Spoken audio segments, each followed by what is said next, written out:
Hello and welcome to this Dot Connector videocast for subscribers to davidicke.com. Well, I want to talk today about what I call Monsters Inc., which is a amalgamation of Amazon, Google, and Facebook. A few others you can add in as well. But they're the kind of main ones.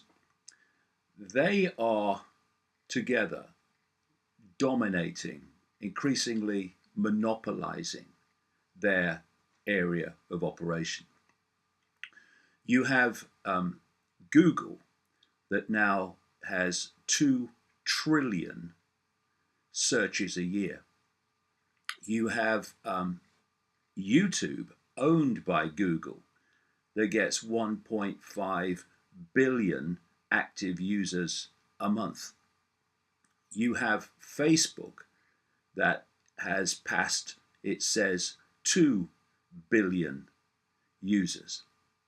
And then you have Amazon, which began as an online bookseller, but it was never going to end there, and has now moved into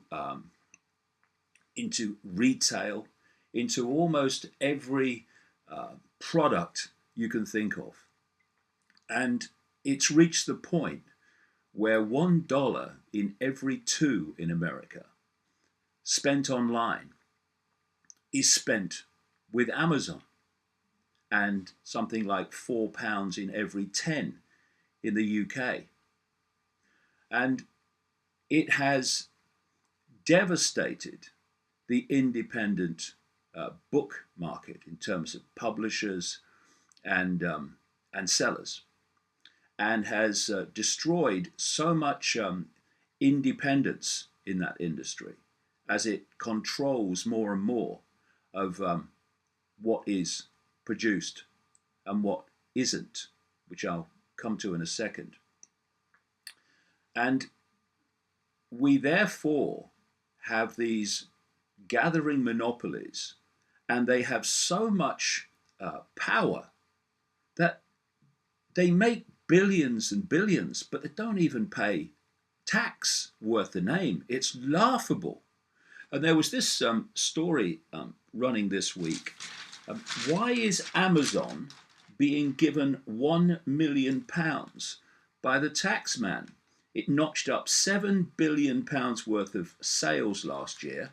It pays next to no tax, and now it's being given £1 million by the tax man, while other businesses trying to compete with Amazon get none of that and get every penny of tax charged that they're due for.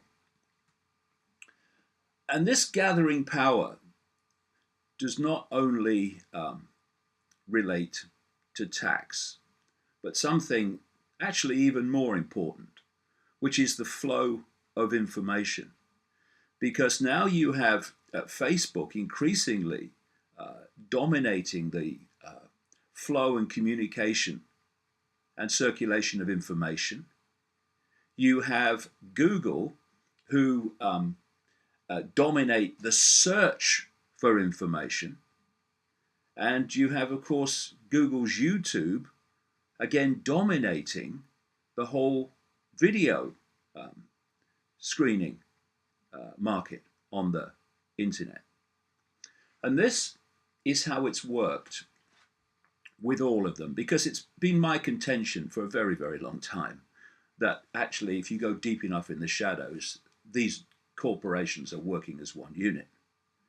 So it starts out where they're, hey, cool, man, and they put on this face of being very nice, like the t-shirt Zuckerberg in Facebook. Hey, man, cool.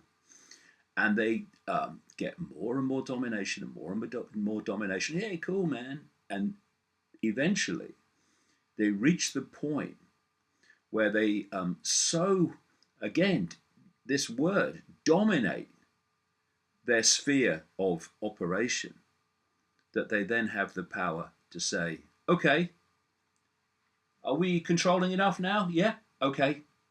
Now let's start the censorship.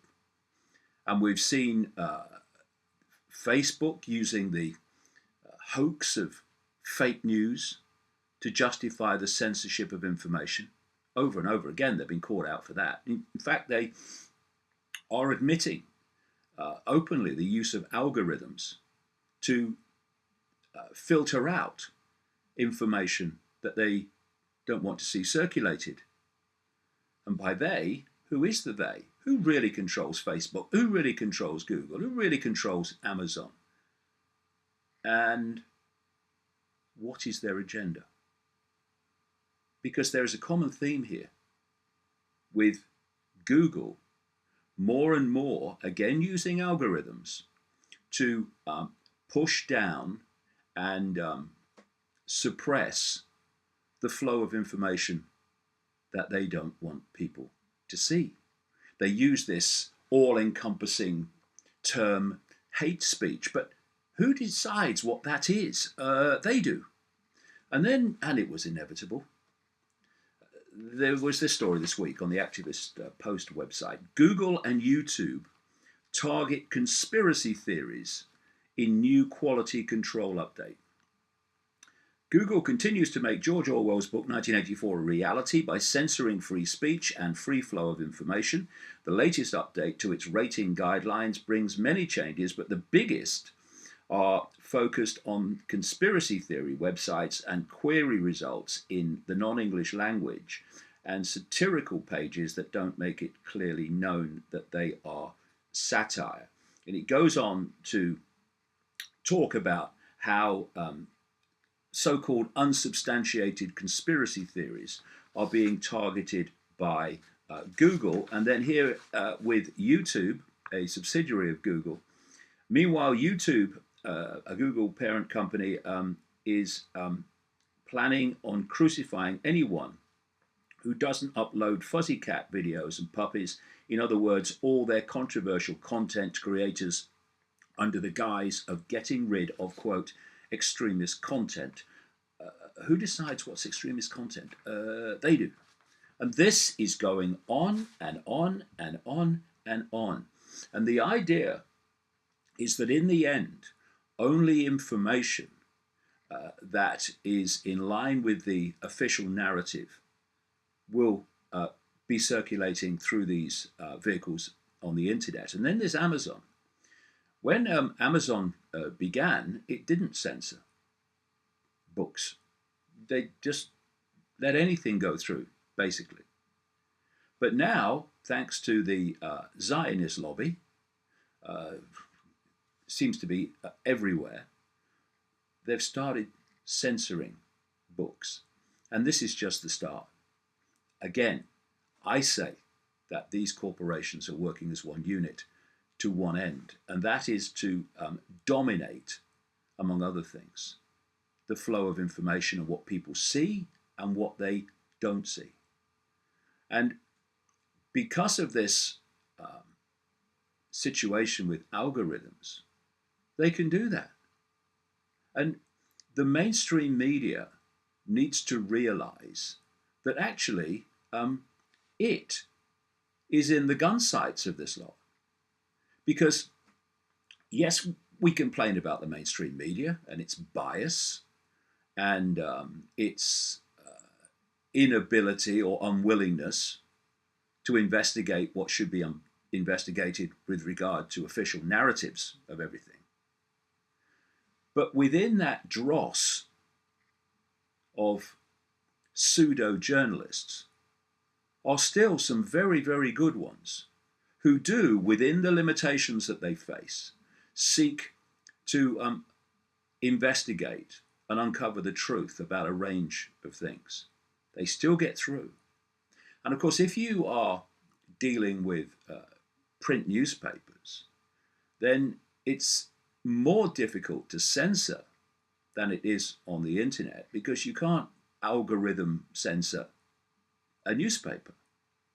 So the whole plan, and we're seeing it unfold so blatantly, is to destroy newspapers and the print media. And we're seeing newspapers disappearing all over the world. Even one national newspaper The Independent has now gone online only. And once everything is on the internet, then the algorithms can start filtering out, even in the mainstream, what people see and can't see. And, you know, there was this massive controversy in the last century about the vast monopolies of people like J.D. Rockefeller and trust laws introduced to break up the Standard Oil monopoly. And that was bad enough. But we now have something far, far more sinister, even than that.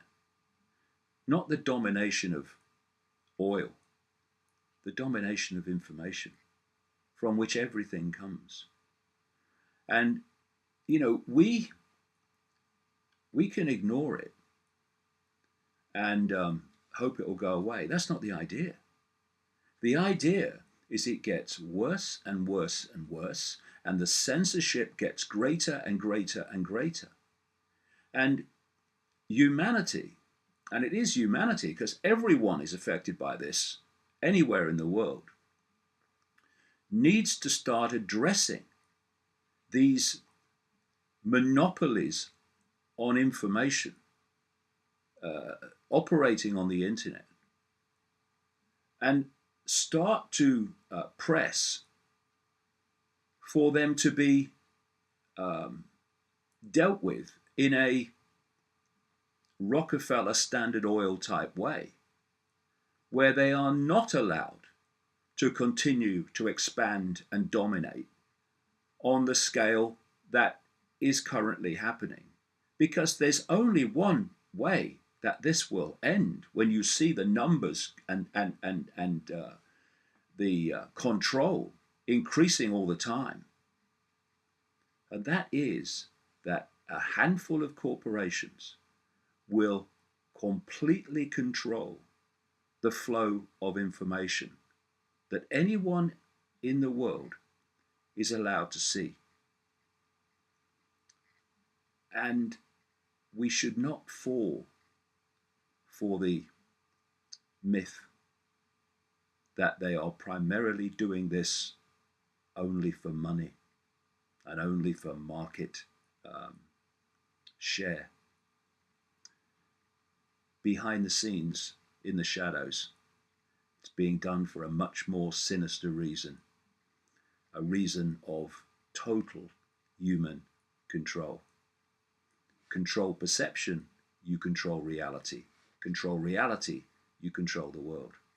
And if this situation I'm describing is not addressed and sorted out, then humanity is going to regret it, well, forever.